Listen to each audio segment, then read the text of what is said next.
Good morning, December 2, Tuesday, and Merry Christmas.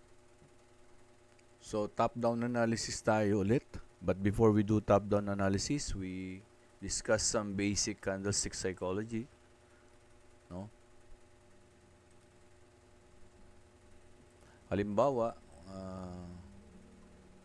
kuha tayo ng ano? So, halimbawa ito.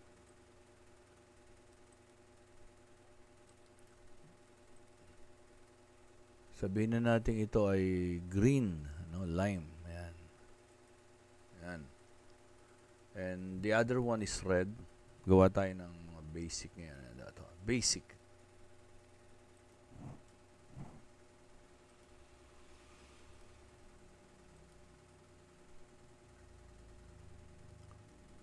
So, if ang candlestick na lalabas ay ganito, so ang open yan dito. Ibig sabihin, yung market, yung price niya nag-open dito, and then nag-close yan dito. At kung walang buntot, ang low niyan dito din. Ang high niyan dito din. Pag red naman, kabaligtaran. Imbis na dito ang open sa taas niyan. And dito ang close niyan sa baba, ayan. So, ganun din, kung walang buntot, dito ang low, dito ang high.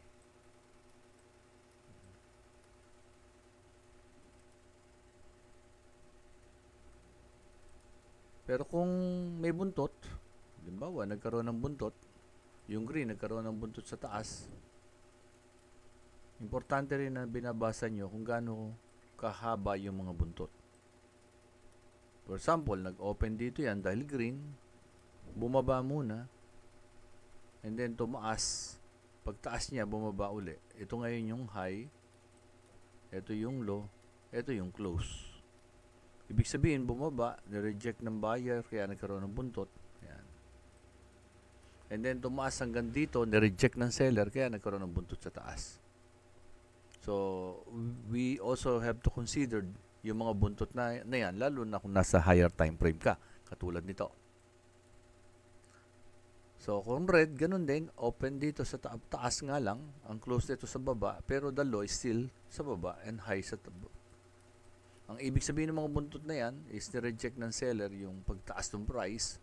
Ito naman sa baba, nireject ng buyer yung pagbaba ng price. And if the candles, albawa, yung candlestick, walang mga buntot, ano? Yung kangina. Kung siya ay green, ibig sabihin malakas yung buyer. Yan. Kung siya ay green, yan, malakas yung buyer niyan. Kung red, malakas yung seller. Pero kung green siya, tapos ganyan, ang makikita nyo, tapos may buntot sa baba, yan, green or red, ito yung tawag nila, hammer o pin bar.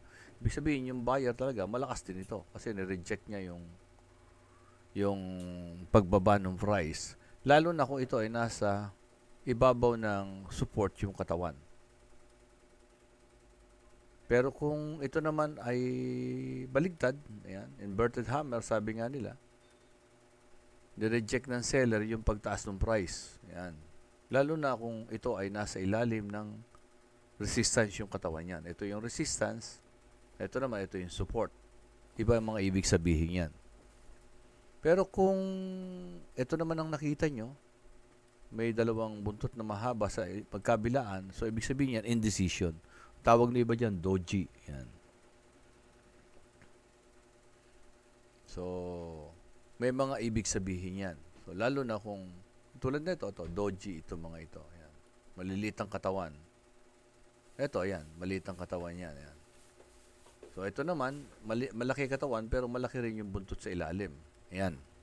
Ito, medyo malaki katawan, pero may mga buntot sa ibabaw. May mga ibig sabihin yan. Lalo na ito, this present price, ano, nire-reject ng seller yung pagtaas.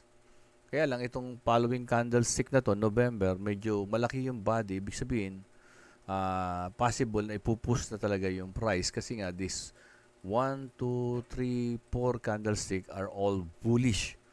And then, nag-breakout na rito sa trend line na to. Possible na tataas yan. Kaya nga lang, hindi naman biglang tataas. May posibilidad na babalik muna or magre-retrace or magko-correct. Kailangan ng market na magkaroon ng correction. Hindi pwedeng dire-diretso sa taas yung market. Wala nang bibili, wala nang magbebenta, ganun. Okay?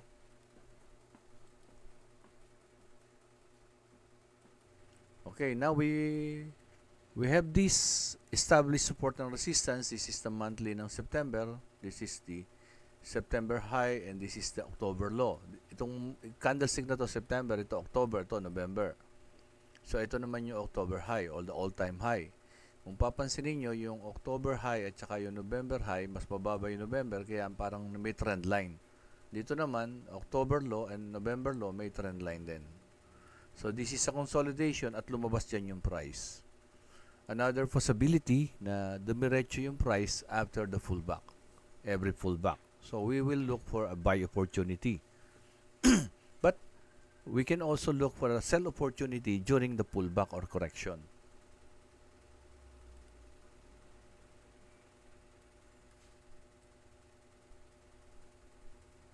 Nakakaya ngayon ng trade ko, ayan, nakasell ako for the pullback or for the retest, ayan. So going down lower time frame weekly, so naglagay ako ng resistance line dito sa isa, ayan, nag-reject kasi yung green na yan, then followed by this red candlestick, nagmangat, ayan, nag-reject, and then this is a double top, and then ito ngayon yung price nila na naging pantay sila. At kung mapapansin nyo, yung candlestick na to, ito, is nag-react siya doon. Nag-react, ibig sabihin na nauntog, bumaba uli. From this trend na downtrend, nagkaroon ng, ayan, nagkaroon ng indecision, ayan, nag-breakout yung price dito, tumaas na untog dito, at bumalik kung saan siya nag-breakout. After the breakout, ayan, nag-retest siya doon, ano? Nag-breakout na naman.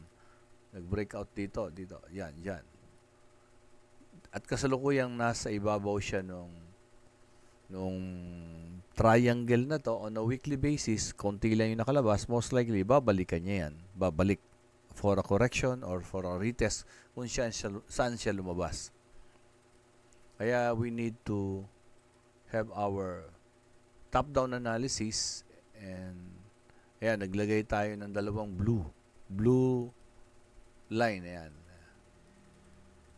Dito siya, dito sa high nito, 1 week, ito, high nito ng week na to. Then we go down daily. So, ayan, nakikita natin dito. So we connect ito, the swing high, then we created this trend line. At lumabas na yan on a daily basis. This is more than 50%. On a weekly, konti lang, pero on the daily, 100% breakout. So, followed by this candlestick, mapapansin nyo yung candlestick kahapon, which is the Monday, although na umangat siya, on a daily basis, umangat siya, pero ni-reject siya ng seller. At ang katawan niya ngayon, nasa ilalim ng resistance na to. So, meaning this resistance or price area is strong. And at the moment, nakikita nyo, bumababa yung price with this red candlestick. Medyo nagko-correct siya, may mga buntot sa ilalim, at habang bumababa siya, medyo naggaganyan-ganyan yan. Until saan?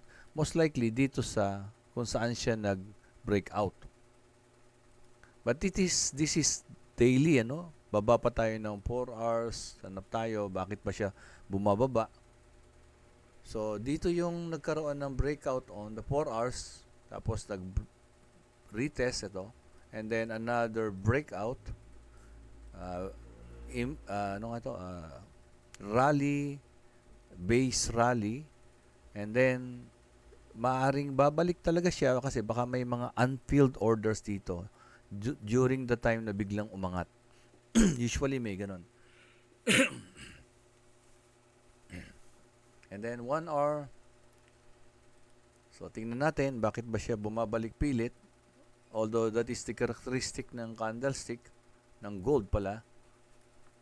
Bumabalik talaga sila. Usually, binabalikan niya yung fair value gap. Fair value gap kasi may mga unfilled orders yan. And breakout, nagre-retest siya ron. Kasi sa sobrang bilis ng pag-angat niya, may mga orders na hindi na ay filled up. So, tulad niyan, no? Ayan, no? Meron yan. No? Ayan. So, ayan. Pwedeng balikan niya yan. At hindi lang balikan, pwedeng sumobra pa siya. Pwedeng dito talaga siya bumalik, ganun. Pwede yan. Hindi ngunit mayroong fair value gap dito, automatic magbabounce na yan. So, kaya you need to read the candlestick pagka nandun na siya sa area na yon. Huwag react na react kaagad ng walang evidence ng mga consolidation, ganun. Okay? And since this is a daily analysis yung ginagawa ko, mapapansin nyo, so ayan, bumaba, tapos sinahayaan ko lang siya, tumaas uli, medyo in-adjust ko siya sa break-even. Ayan, kung matouch yan, ganun talaga. And again, traders have different types of appetite. Ako kasi talaga, ang gusto ko yung swing trade, ang inaaral ko. There are traders na nag-scalping. Yun yung mabilisan. Although, mamaya makikita nyo, may magpo-post na naman na nakapag-trade na ng madami dito. So, okay lang yon. So, pakiramdaman nyo yung sarili nyo. Anong klaseng traders kayo? Don't be a traders dahil may traders na gano'n. Kayo yung pakiramdaman nyo. It will depend on your risk appetite and on your capital and on your knowledge and skills. And hopefully by January, maikuha na natin yung face-to-face. You can attend the face-to-face para talagang actual na matuturuan kayo. And congratulations sa mga nagpo-post. Kaya lang may mga kasama tayo na nagpo-post na alam namin na you're not trading under ATFX. But you are learning under our community and you are attending ATFX. So you might as well ask yung sarili nyo if you are doing it right. Ask nyo yung sarili nyo. Kasi you are aiming or we are aiming for this one. Pero tama ba yung ginagawa natin? Kasi kung tama, good. Kung hindi, baka mamaya maapektuhan din yung ating trading. So we are aiming for this. For what? Para gamitin natin din ng tama. And I hope you will decide kung ano yung tama. Kasi we know. Kasi under ATFX, those, nasa community kayo, checkin lang namin yung ID nyo, malalaman na namin. No? We're happy na nananalo kayo. Pero sana, gawin nyo ng parehas. Ano? Maraming gustong matuto. Kami, gusto naming matuto kayo. In a way, para hindi rin kayo mag-suffer sa pababayad. Pero isa lang yung nihilingin namin. You practice honesty sa sarili nyo. Although na kami, okay kami. But we don't want a community member na hindi nila ginagawa yung tama. And hindi na kami yung maghahanap sa inyo. Kasi alam naman namin, nakikita namin. So, bahala na kayo na gawin yung tama. And start doing it right if you want to stay sa community natin. Kasi eventually, magche-check talaga ng paisa-isa si Ma'am Liz, na-check niya yan. Because we have a system. Okay? Again, December 2, Merry Christmas, and please practice ethics and honesty. Good luck.